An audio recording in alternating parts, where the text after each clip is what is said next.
Hungary's rich architectural history is strongly interwoven with the history of the land of modern-day Hungary. Buildings from the last 2 centuries are of special significance. Baroque was followed by neoclassical architecture, a style influenced by the philosophy and values of neoclassicism. It originated in Italy in the mid-18th century and spread all over Europe and the rest of the Western world, becoming the prevalent form of art for more than 100 years. Similarly to Renaissance, neoclassicism was inspired by classical antiquity, the heritage of ancient Rome and Greece. Remnants of ancient Greco-Roman culture were brought to light by some major excavations financed by wealthy monarchs and aristocrats of that time. Neoclassical architecture is characterized by symmetry, simple geometry, and societal orientation rather than ornamentation. Many important churches, palaces, public buildings and residences were built in this style. Its philosophy had a great influence on city planning as well. A grid system of streets, a central square with city services, broad boulevards, and diagonal streets all imitated the ancient city structure of Rome. The neoclassical Széchenyi chain bridge, together with the iconic tunnel and lion statues, is definitely one of the most famous symbols of Budapest. It was opened in 1849, but has been completely rebuilt twice in the past 1.5 centuries. It was the first permanent bridge over the river. There was a period in the mid-19th century that preceded the unification of the capital when the city of Pest was reshaped by the famous architect József Hild. His concepts are still reflected by the structure of the modern city. Also, a lot of the public buildings and civic residences he designed still stand. The first design of St. Stephen's Basilica was made by him too. However, the building was finished by another great master, Miklós Ybl, in a different style. The National Museum of Hungary is another masterpiece of Budapest's mid-19th century architecture. It was designed by Mihály Pollak and opened in 1847. It has been home to the most important national collections for almost 2 centuries. Balatonfüred, often called the cultural capital of Balaton, has definitely the most elegant promenade around Balaton. Its historical center consists of remarkable examples of Hungarian neoclassicism, buildings from the early and mid-19th century, such as Hotel Anna and the Round Church. St. Adalbert Cathedral of Esztergom, the primatial basilica of Hungary, stands in a picturesque area at the western gate to the Danube-Bend region. It is the church of the Archbishop of Esztergom Budapest, the highest-ranking Catholic priest in Hungary. The 180 meters long and 49 meters wide building is the largest church in the country, but also one of the largest churches in the world.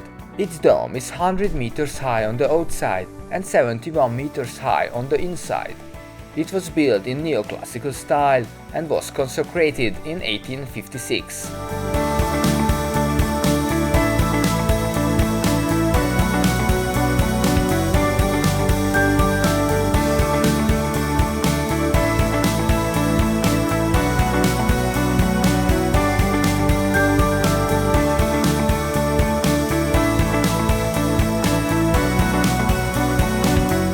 St. John and St. Michael's Cathedral of Eger, designed by József Hild, is one of the greatest examples of Hungarian neoclassicism.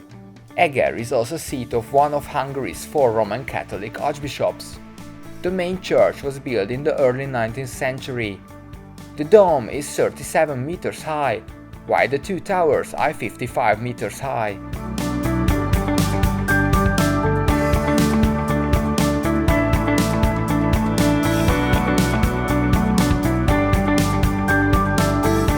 The Episcopal Cathedral of Vác, built in the late 18th century, is a magnificent example of late Baroque and early neoclassicism.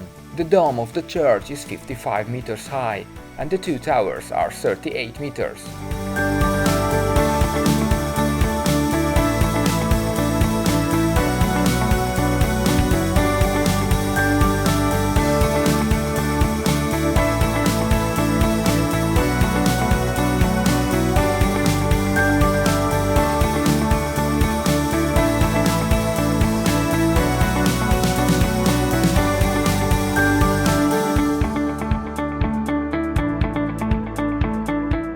Great Church of Debrecen is not just the biggest Calvinist church, but the largest of all Protestant churches in Hungary.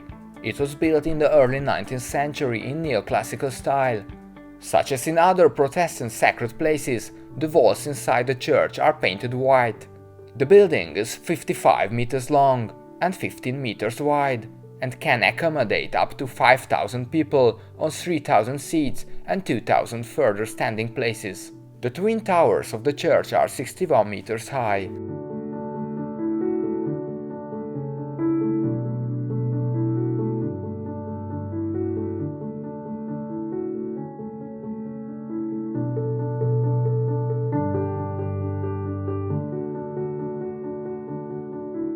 Remarkable neoclassical architecture can be found in numerous charming small towns in the Great Plain too. Cegléd is another important center of Hungarian Protestants, one of the biggest Calvinist churches in the country.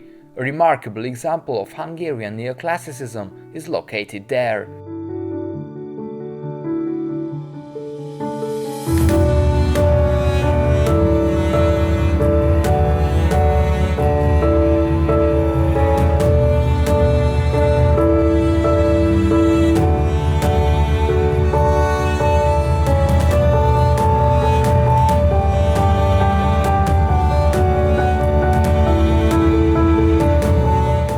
The Nubian Nightsank used to be the center of the territories governed by the aristocratic Széchenyi family.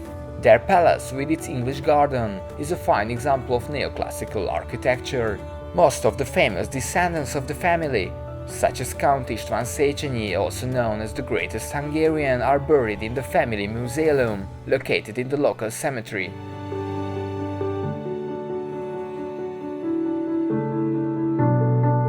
Influenced by the new national ideas of Europe in the first half of the 19th century, Romanticism articulated a quasi-counter-ideology to the sometimes rigid neoclassicism. Its aim was to evoke an emotional reaction, respect for tradition and nostalgia for a bucolic past. In a lot of cases, medieval architecture, especially Gothic architecture, was a major source of inspiration for Romanticism. The most significant example of Hungarian Romanticism in architecture is the building of the Vigadó, Budapest's second largest concert hall. Vigadó in Hungarian means place for merriment. Planned by Frigyes Feszl, the building features fairy tale-like ornaments and statues. Historicism praises the glory of the past and admires it as an example for development. In the prosperous and peaceful decades of the late 19th and early 20th centuries, historicism grew to be a powerful ideology that was manifested even in arts, for instance in architectural revivalism. Instead of following a single concept of philosophy, eclecticism combines multiple historical styles in architecture, which makes it a special form of historicism. Public buildings, churches, palaces, office and residential houses were built in the fashion of different neo-styles all around the country. Most of Hungary's town and city centers gained their current shape in this period, but the most significant examples are located in Budapest. The Royal Palace has a history of 800 years. Its construction dates back to the 13th century, and it was destroyed many times over the following centuries. Remains of the early structure can be seen in the basement of the building as part of an exhibition. The Baroque Palace was built after the liberation from the Turkish occupation, but it was not extended until the turn of the 20th century, according to the plans of Alajos Haussmann, into one of the most magnificent royal residences of the world. Together with other major buildings like the Royal Garrison or the Riding Hall, the complex was meant to be a symbol of national revival in the late 19th and early 20th centuries. Despite having been severely damaged in the Second World War and by controversial renovation works in the socialist era, the palace is now home to important cultural institutions, the National Gallery, the National Library and the Budapest Museum of History. The neo-Gothic Matthias Church got its commonly known name after the great King Matthias Corvinus, but officially it is called the Church of Assumption. The building itself is more than 700 years old, but it has been rebuilt several times over the centuries. Its current form was designed by Frigyes Sulek, who also planned the neo-Romanesque Fisherman's Bastion. It is a beautiful lookout point offering an exquisite view over the Pest side. It was built to provide a majestic architectural frame surrounding the church, and also in honor of the Hungarian conquest. Its 7 towers symbolize the 7 Hungarian tribes. In front of the bastion stands the statue of the first king of Hungary, Saint Stephen I, the founder of the Christian state.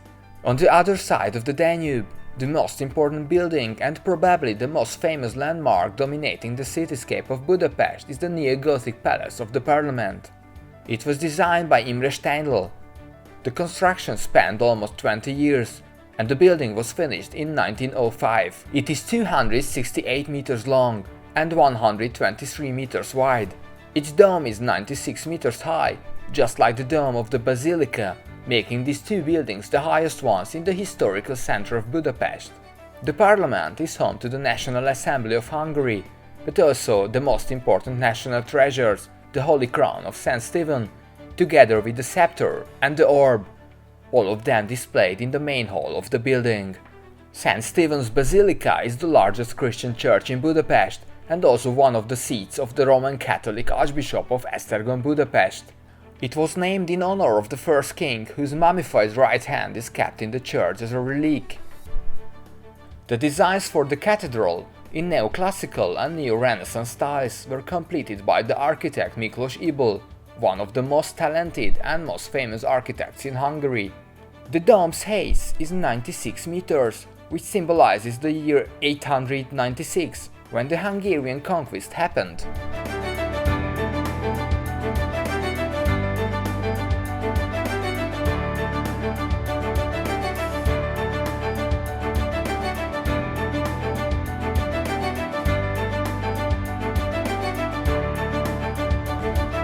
The largest synagogue in Europe stands in Dohány Street.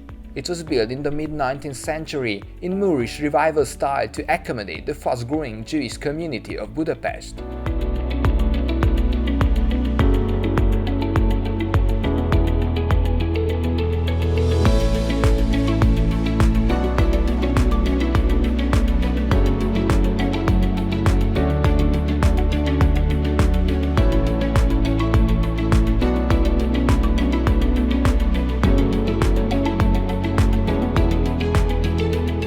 Andrássy Avenue is the most famous and most prominent street of Budapest.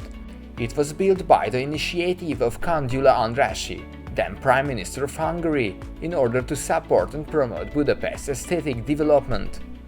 The 2,310 meters long avenue is lined with magnificent neo-Renaissance palaces and Art Nouveau villas.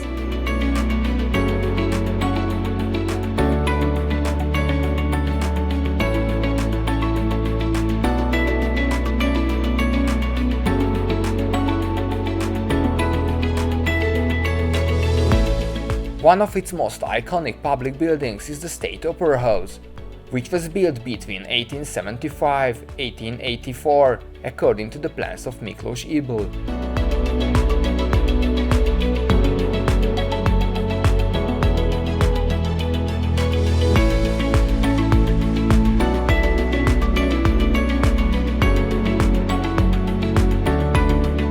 The largest building on Hero Square is the Palace of the Museum of Fine Arts, hosting an exquisite collection of ancient Greek, Roman and Egyptian art, as well as medieval, Renaissance and Baroque paintings and sculptures from Hungary and Europe. The building's halls were designed in different neo-styles dedicated to the glorious periods of European architecture. The smaller palace on the other side of the square is the Hall of Arts, home to temporary exhibitions, mostly the annual presentation of contemporary Hungarian art, architecture, painting, sculpture and design.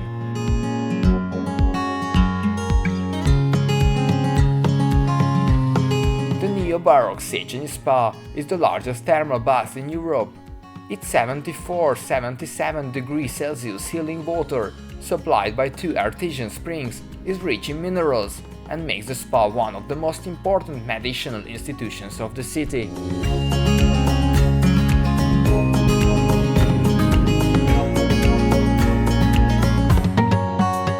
Art Nouveau is a style that covers various fields of art. It gained international popularity very quickly, and thus it became known by different names in different languages. Jugendstil in German, Stile Liberty in Italian, Modernisme Català in Catalan, and Secessio in Hungarian. The style was at its zenith between 1890 and 1910, but in Hungary it left its mark on the architecture of the following decades too, inspired by natural forms such as the curves and floral designs as well as folk motifs. Art Nouveau was born as a reaction to academic art, eclecticism and historicism. Art Nouveau reflects dynamism, favors asymmetry and uses modern materials such as iron, glass, pottery and later concrete. A national version of Art Nouveau called Secession marked the transition in Hungarian architecture from historism to modernism. Many cities of Greater Hungary reflected the popularity of this style that time, especially the capital, cities in the Great Plain, and parts of Partium and Vojvodina, which belong to Romania and Serbia today.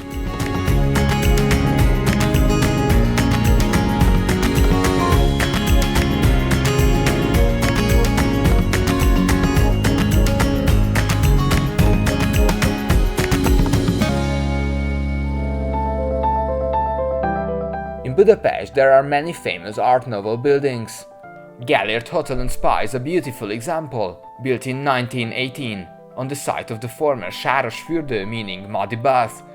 Gellért Hotel and Spa has majestic halls with frescoes, stone columns, tile mosaics, and an outdoor wave pool which was the first of its kind in Hungary. The Museum of Applied Art, a masterpiece by the Hungarian architect Ödön Lechner, features ornaments and patterns inspired by Hungarian folk art, which makes the building one of the finest examples of the Hungarian version of Art Nouveau. Similarly iconic is the Great Market Hall, the largest historical shopping center of the capital, designed by Samu Petz. Since the city of Szeged has been completely destroyed by an icy flood in 1879, it was rebuilt in magnificent Art Nouveau style too. The Water Tower and other breathtaking Art Nouveau buildings, such as the synagogue and the Rályök Palace, belong to the most iconic landmarks of the city.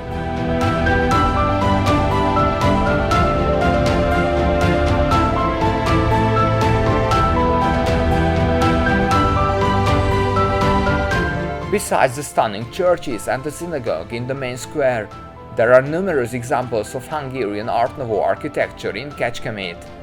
The buildings of the City Hall and the Cifra Palota, which houses a gallery and a museum, are definitely worth visiting.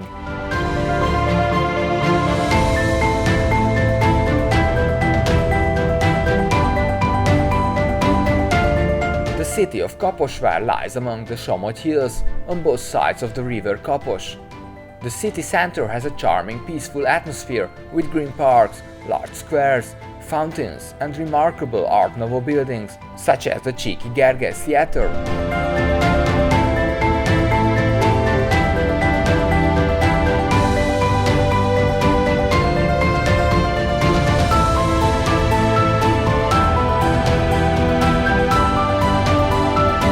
In the following decades, Art Deco architecture gained popularity all over the world. It had an especially significant impact on modern cityscapes, including iconic skyscrapers in the United States of America in the 1920s and 1930s.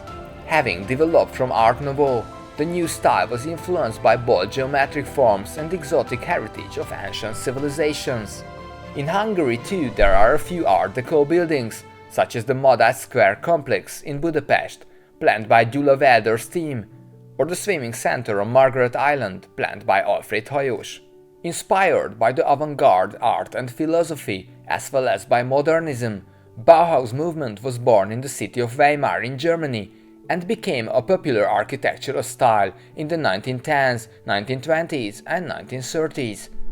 Its aim was to unify and implement art, craft and technology, introducing buildings which were designed for a modern lifestyle. Many famous villas and houses in Budapest are connected to the Bauhaus and its Hungarian movement, along with entire residential areas in the 13th district of the capital. Following the communist takeover, socialist realism became the main style of architecture in the 1950s. Inspired by the ideology of socialist revolutionaries and Marxism-Leninism to serve the working class's needs and the political power, This style drew inspiration from the architecture of the Soviet Union. Socialist realism considered neoclassical architecture an ideal style, which was anachronistic at that time. Due to this, it was often called Stalin Baroque by the people. Many public and residential buildings, as well as factories, were built in this style.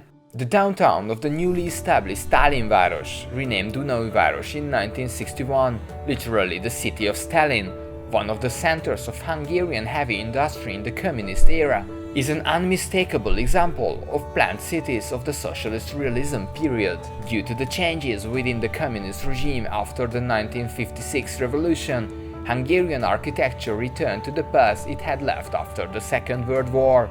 Hungarian postmodern architecture even developed parallel to similar Western trends, but due to a different social background and economic capacities, there were significant differences. Dominated by steel, aluminium and concrete, postmodernist public buildings and residential areas were a symbol of the relatively prosperous life of the happiest barracks behind the Iron Curtain. Beside blockhouses, cultural and sport facilities, and offices of the state and local administration, some large hotels were also built in the capital to mark a new horizon of a Budapest slowly opening towards the west. The hotels on the Danube bank, the Hotel Budapest and the Hilton in the Castle district are the most important examples. The work of several famous architects of this era, such as József Finta, did not lose its influence on Budapest's appearance even after the political changes. Finta's works in the 1990s and 2000s, such as the Hotel Kempinski, the new headquarters of the police, or the Western city center, became symbols of a new Hungary. A special group of architects such as Imre Makovec started to follow a different path in the 1970s. Their buildings promote organic architecture to emphasize harmony between human habitation and the natural world. Makovec also mixed Christian and ancient pagan elements in his wooden and stone structures, which makes his postmodern art especially spectacular.